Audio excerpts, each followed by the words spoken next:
Let's jump right into this explainer. Today, we're unpacking a pretty intense question. What is the true high-stakes cost of faithful service?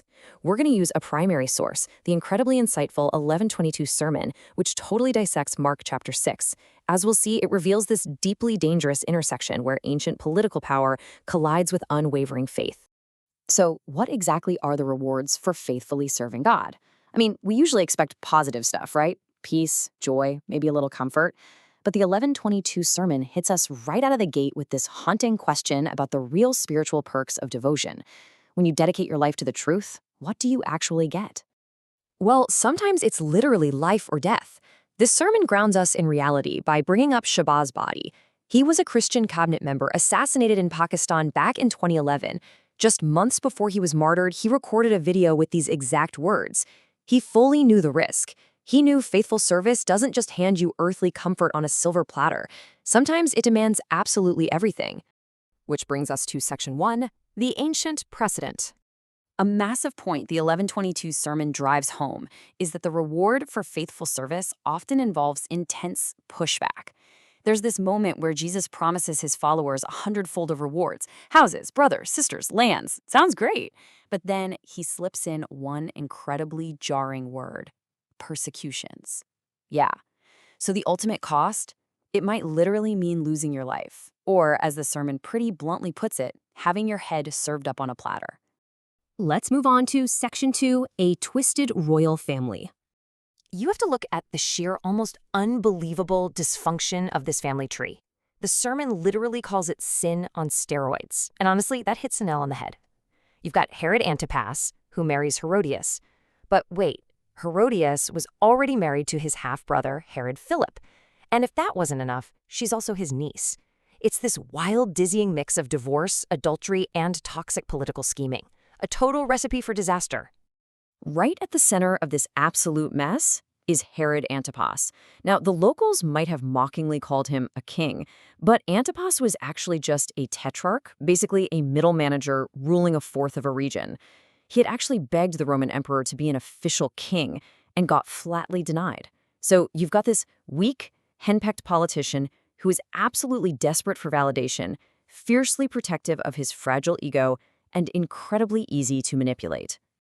That takes us to section 3, when good works haunt.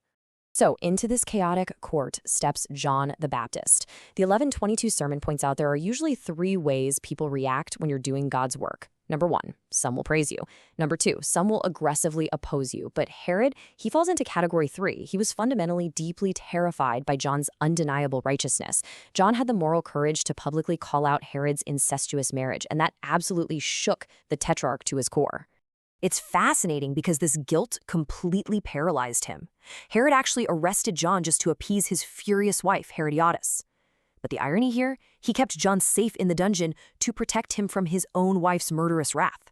Herod would go down and listen to John preach. He was greatly perplexed but couldn't look away. His conscience was so utterly haunted that later, when he hears about Jesus performing miracles, Herod's first paranoid thought is that John the Baptist had risen from the dead to get him. Which leads us directly to section 4, the fatal banquet. Let's trace how this tragic night unfolded, according to our sources. Herod is hosting this massive, arrogant birthday feast for Galilee's absolute elite. During the party, Salome, Herodias' daughter, performs this captivating dance.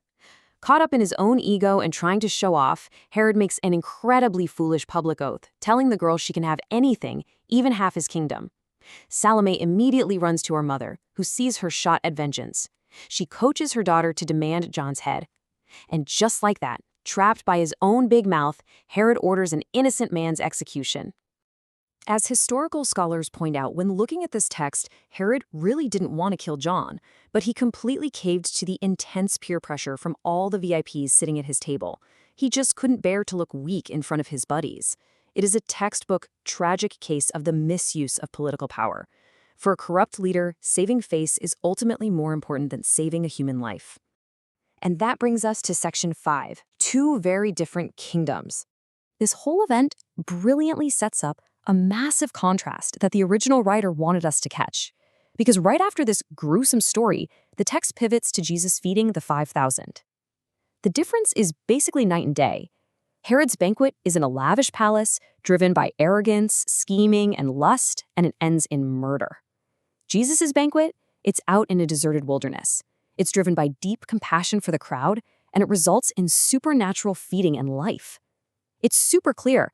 Herod's earthly kingdom is built on a fragile ego and paved with corpses, while Jesus' kingdom is built on service, compassion, and sacrifice. This brings us to a really sobering point from theological scholar F.J. Maloney. You see, John the Baptist was the forerunner to Jesus, not just in his bold preaching, but in his totally unjust death. He was the first to fall to the violence of these worldly power structures. And it shows us that faithful disciples will often share the ultimate destiny of their leader. The cost of discipleship is, without a doubt, incredibly high. So as we wrap up this explainer, I want to leave you with a final provocative thought. Knowing that the immense spiritual perks of faith come with the very real possibility of persecution, where do you stand? Are you ready to boldly stand for a truth that outlives any worldly kingdom, even if it means haunting the conscience of the powerful? It's a heavy, heavy question, but it's exactly what this ancient text demands we ask ourselves today.